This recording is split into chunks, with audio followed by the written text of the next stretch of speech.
আসসালামু আলাইকুম প্রিয় দর্শক, বাইতুল মোকাররমে জাতীয় মসজিদ বাইতুল মোকাররম জুম্মার নামাজ পড়ানো নিয়ে আজকে সেখানে কি হলো? এটা কি প্রত্যাশিত ছিল? একটা মসজিদ, সেই মসজিদে জুম্মার নামাজের ইমামতি কে করবেন সেটা নিয়ে ওখানে মসজিদের ভেতরে জুতা ছোড়াছুড়ি, একটা রণাঙ্গন। যেন মসজিদ কি খেলার মাঠ নাকি মসজিদ কি যুদ্ধক্ষেত্র? এই কাজগুলি কেন হলো, কেন হতে দেওয়া হলো? এর জন্য আমরা কাকে দায়ী করব? আসলে তার আগে দেখুন, আমি যতটুকু জানতে পেরেছি বিভিন্ন পত্রপত্রিকা থেকে, বিভিন্ন মিডিয়া থেকে এবং বিভিন্ন প্রত্যক্ষদর্শীদের বক্তব্য থেকে আমি যতটুকু জানতে পেরেছি, এটা আপনাদের সঙ্গে একটু আগে আমি একটু শেয়ার করে নিই। আপনারা জানেন যে হাসিনা সরকারের পতনের পর থেকেই বাইতুল মোকাররমের যিনি নিয়োগপ্রাপ্ত খতিব ছিলেন মিস্টার রুহুল আমিন, তিনি সেখানে অনুপস্থিত ছিলেন এবং তিনি আসতেন না। এটা নিয়ে বিভিন্ন মিডিয়াতে লেখালেখি হয়েছে, বিভিন্ন জায়গায় আমরা পড়েছি যে, এবং অনেকে এটাকে নিয়ে আমি দেখেছি যে কিছুটা ফান করে ট্রট করে বলেছেন যে সরকার পতন হয়েছে, বাইতুল মোকাররমের খতিব কেন পালাচ্ছেন? তো উনি পালিয়েছেন এবং এইটুকু বোঝা গিয়েছিল যে উনি আসলে সরকারি নিয়োগ ছিল না, দলীয় নিয়োগ ছিল। একটা জাতীয় মসজিদ যাকে আমরা হিসেবে গণ্য করি, যাকে চিনি, সেই মসজিদের ইমাম সেটা কেন দলীয়ভাবে নিয়োগ হবে? কেন? সবচেয়ে যিনি বুজুর্গ আছেন, সবচেয়ে যিনি ধর্ম সম্পর্কে যার জ্ঞান সমৃদ্ধ ব্যক্তি, তাকেই তো নিয়োগ দিতে হতো। কিন্তু আওয়ামী লীগকে সমর্থন করেন অথবা আওয়ামী লীগ করেন অথবা আওয়ামী লীগের মূল নেতা শেখ হাসিনা যেখানে বাড়ি সেখানে বাড়ি, এই যোগ্যতায় একজন লোক ইমাম হতে পারে, একজন লোক খতিব হতে পারে, কিন্তু আওয়ামী লীগ তাকে বানিয়েছিল। তো সে দীর্ঘদিন অনুপস্থিত, প্রায় 1.5 মাসেরও বেশি সময় উনি আসেন না মসজিদে, নামাজও পড়ান না।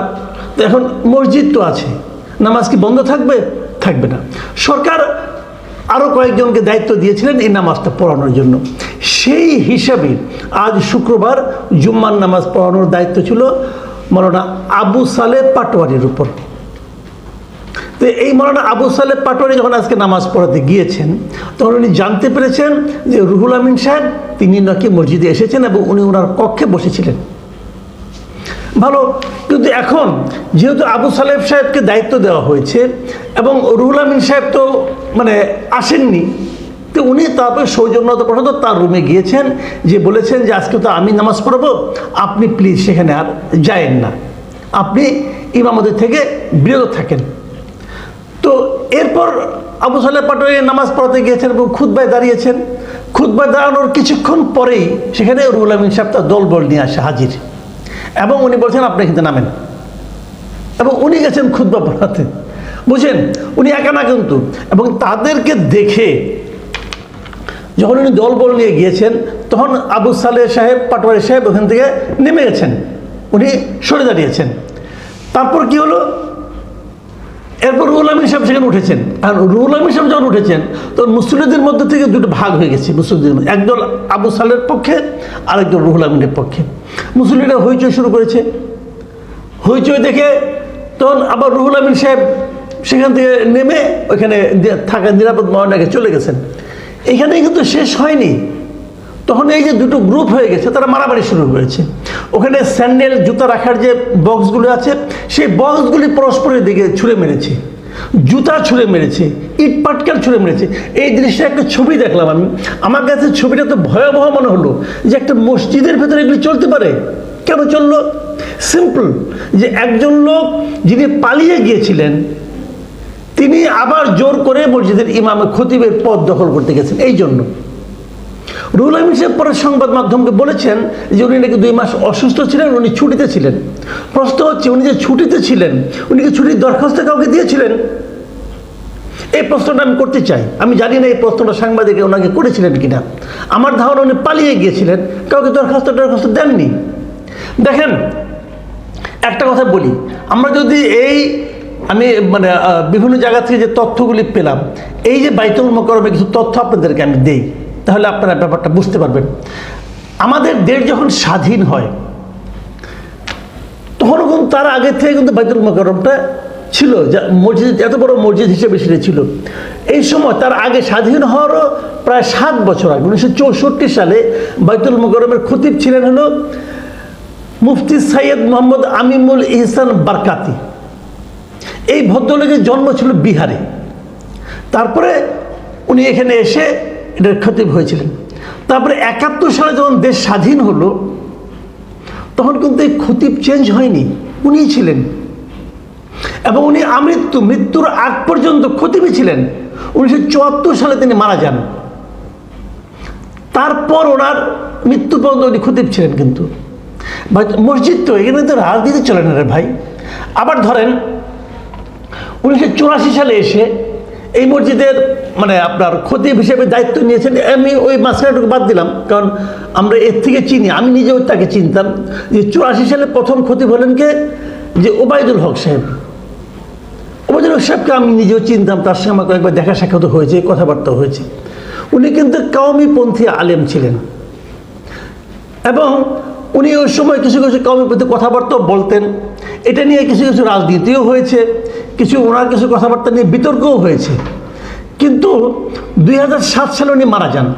84 সাল থেকে 2007 সাল, তাহলে 23 বছর, টানা 23 বছর উনি বাইতুল মোকাররমের খতিব ছিলেন। এবং ওনার কিছু কথা নিয়ে বললাম তো, কিছু কথা নিয়ে বিতর্ক হয়েছে, কিন্তু তারপরে ওনাকে চেঞ্জ করা হয় নাই। 2007 সালে উনি মারা যান। মৃত্যুর আগের দিন পর্যন্ত উনি বাইতুল মোকাররমের খতিব ছিলেন। এবং এরপর ওবায়দুল হকের মৃত্যুর পর খতিব হন মৌলানা সালাউদ্দিন। বেসিক্যালি এই সময় থেকেই একটু একটু বিতর্ক শুরু হয়। কিন্তু এই সালাউদ্দিন সাহেব যখন খতিব হলেন, এটা হলো আওয়ামী লীগের আমলে। বেসিক্যালি উনি ছিলেন সুন্নি সুফিপন্থী আলেম ছিলেন। উনি ঢাকা আলিয়া মাদ্রাসার অধ্যক্ষ ছিলেন এক সময়। তার নিয়োগের সময় এই কওমিপন্থীরা এটা বিরোধিতা করেন। কওমিপন্থীরা মনে করতেন এই বাইতুল মোকাররমটা তাদের হাতেই থাকবে, যখন বিরোধিতা হয়। এবং এই বিরোধিতার সময় অনেক শুক্রবার দেখা গেছে এখানে কিন্তু বিক্ষোভ হয়েছে বাইতুল মোকাররমের সামনে। কিন্তু সেই বিক্ষোভটা এরকম অপ্রীতিকর অবস্থায় কখনো পৌঁছে নাই।